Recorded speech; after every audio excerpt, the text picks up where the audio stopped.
बिस्मिल्लाहिर्रहमानिर्रहीम। जमात अहम अस्सलाम वालेकुम। आज हम मिर्ज़ा फ़रतुल्लाह बेग के बारे में पढ़ेंगे।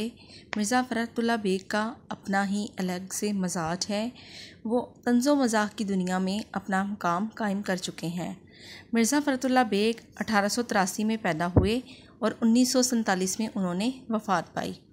तंज़ो मज़ाक का मतलब ये होता है कि हल्के फुल्के तंज़ के साथ यानी किसी चीज़ की तरफ इशारा करके पैगाम को पहुंचाने को मिर्ज़ा फ़रतुल्लाह बेग ने अपनी कमाल मज़ाक के साथ पेश किया है। मिर्ज़ा फ़रतुल्लाह बेग दिल्ली में पैदा हुए और सेंट स्टीफेंस कॉलेज दिल्ली से बीए किया। ज़माना तालिब इल्मी में ड्रामे और क्रिकेट का शौक़ था। 1907 में हैदराबाद दक्कन चले गए। पहले तलीम और फिर अदालत के महकमों से वाबस्ता रहे मतलब उनके साथ जुड़े रहना। वो तरक्की करते हुए सेक्रेटरी के ओहदे तक पहुँचे, जहाँ से रिटायर हुए और पेंशन हासिल की। उन्होंने हैदराबाद ही में वफ़ात पाई। मिर्ज़ा फ़रतुल्लाह बेग का तर्ज़ तहरीर सादा और पुरलुत्फ़ था। तर्ज़ तहरीर का मतलब है लिखने का अंदाज़, तरीका, और पुरलुत्फ़ का होना कि पढ़ने वाले को मज़ा आए। वो बड़े शुगुफ्ता अंदाज में दिल्ली के ख़ास ज़ुबान लिखते थे। शुगुफ्ता कहते हैं खुश मिजाज को, और दिल्ली की ख़ास ज़ुबान लिखना मतलब दिल्ली के रहने वाले थे, इसलिए दिल्ली की ज़बान को अहमियत देते थे। इनके असलूब में तसना और बनावट नाम को नहीं थी। तसना कहते हैं दिखावा करना, और बनावट का मतलब है जो चीज़ आर्जी बनावटी हो उसे कहते हैं। मजाज की चाशनी थी, मतलब मजाज जो था वो उनका मिठास वाला था। इनकी तहरीर में ख़ास लुत्फ़ देता था। बकौल रशीद अहमद सदीकी के मुताबिक फ़रतुल्लाह के असलूब की नुमायाँ खूबियाँ, यानी कि फ़रतुल्लाह बेग जो हैं वो अपने लिखने के अंदाज़ में उनका जो सबसे ज़्यादा खूबी जो है वो अहमियत की हामिल है, फ़िक्रों का इख्तिसार यानी कि फ़िक्रों का छोटा होना है। वो छोटे छोटे फ़िक्रों से रवा दवा अबारत का जादू जगाते थे, मतलब वो इस तरह से जादू करते थे कि वो जादू हमेशा जो है वो कायम थायम रहता था। रवा दवा का मतलब है जारी रहना। फ़रतुल्लाह की तहरीरों में असलूब की यकसानियत थी, मोज़े की हद तक कायम रहती थी। वो एक मज़मून को जिस रंग में शुरू करते इसी रंग में अंजाम तक पहुंचाते, मतलब पढ़ने वाला जो है वो एंड तक जो है वो इससे लुत्फ़अंदोज़ होता था। मिर्ज़ा फ़रतुल्लाह बेग इब्तिदा में मिर्ज़ा अलम नशरा के कलमी नाम से लिखते थे, मतलब शुरू में वो अपना असल नाम नहीं लिखते थे। कलमी नाम मतलब दोस्तों में जो मशहूर नाम है मिर्ज़ा अलम नशरा वो लिखते थे। बाबाए उर्दू डॉक्टर मौलवी अब्दुल हक ने और अज़मतुल्लाह ख़ान ने इनकी हिम्मत बढ़ाई और वो अपने असल नाम से लिखने लगे। नज़ीर अहमद की कहानी इनकी अहम तसनीफ़ है। फूलों वालों की सैर ये भी अहम तसनीफ़ है। दिल्ली का एक यादगार मुशायरा ये भी इनकी एक अहम तसनीफ़ में से है। इनके यादगार मज़ामीन हैं। इनके मज़ामीन में फ़रद के नाम से शाया हुए थे। वो कादरुल कलाम शायर थे, मतलब उन्हें अपने कलाम पर, अपने लिखने पर पूरा अबूर हासिल था, पूरी कुदरत हासिल थी। वो अपने लिखने पे बहुत कमाल हासिल था। मेरी शायरी भी इनका एक अहम कलाम है। अब हम शुरू करते हैं इम्तहान के बारे में। इम्तहान जो है मिर्ज़ा फ़रतुल्लाह बेग ने यहाँ पे बच्चों को, तालिब इल्मों को ज़ेरे गौर रखते हुए लिखा है। वो कहते हैं कि इम्तहान के नाम से जो है तालिब इल्म घबरा जाते हैं और मेहनत नहीं करते। वो अपनी घबराहट में जो है वो अक्सर काम जो है वो बिगाड़ कर ख़राब करके रख देते हैं। अगर तालिब इल्म मेहनत करें, घबराएं नहीं, काम को दिल जमी से करें, तो ये ऐसा हो ही नहीं सकता कि कामयाब ना हो सके। ना हुई गर मेरे पर्चों से तसल्ली ना सही। यहाँ पे शायर कहता है कि अगर मेरे पर्चे जो मैंने हल किए हैं उनसे तसल्ली ना हुई, मुझे इम्तहान में पास ना किया गया, इम्तहान और भी बाकी हैं तो ये भी ना सही। वो कहते हैं तो कोई बात नहीं, जहाँ मैं इतने इम्तहानों में फ़ेल हुआ हूँ तो इस इम्तहान में भी फ़ेल होके अगले साल जो है वो मैं पास हो जाऊँगा। लोग इम्तहान के नाम से घबराते हैं, मतलब परेशान होते हैं, लेकिन मुझे इनके घबराने पर हंसी आती है। आखिर इम्तहान ऐसा क्या होता है? दो ही तो सूरतें हैं, फेल या पास। इस साल कामयाब ना हुए, आइंदा साल सही, मतलब अगले साल, आने वाले साल में हम कामयाब ज़रूर हो जाएंगे।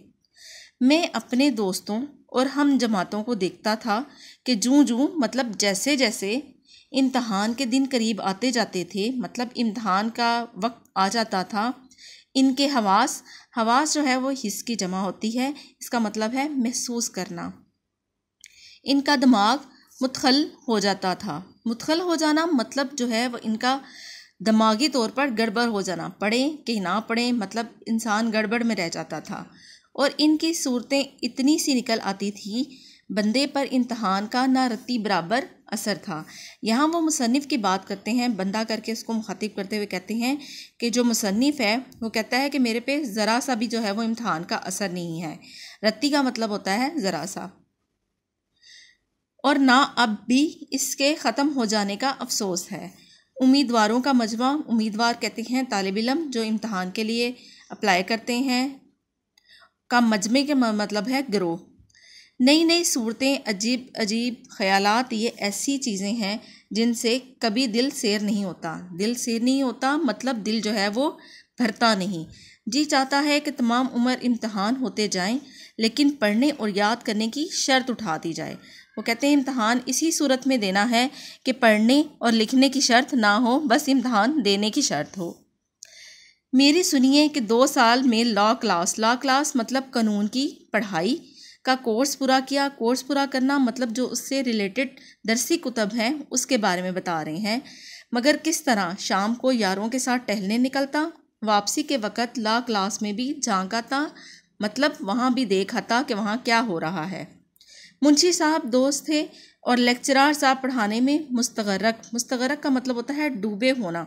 हाज़िरी की तकमील मतलब हाज़िरी लगाने की जदोजहद, तकमील का मतलब होता है काम को मुकम्मल करना में कुछ दुश्वारी ना थी, मतलब कुछ मुश्किल ना थी। अब आप ही बताइए कि लॉ क्लास में शरीक होने से मेरे किस मशगले में फ़र्क आता है। मशगला कहते हैं, तफरीक को कहते हैं, वो काम जो आप फारिग औकात में करते हैं उसको भी मशगला कहते हैं।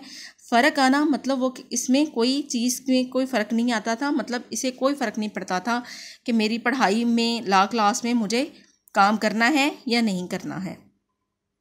वालिद साहब किबला खुश थे कि बेटा कानून का शौक़ हो चला है।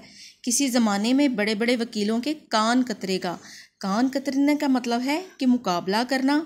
हम भी बेफिक्र थे, यानी कि हमें भी इस चीज़ की फ़िक्र ना थी कि चलो 2 बरस तक तो कोई मेहनत के लिए कह ही नहीं सकता, मतलब पढ़ाई की वजह से कोई और काम मुझे कहा नहीं जा सकता। बाद में देखते हैं कौन जीता है और कौन मरता है।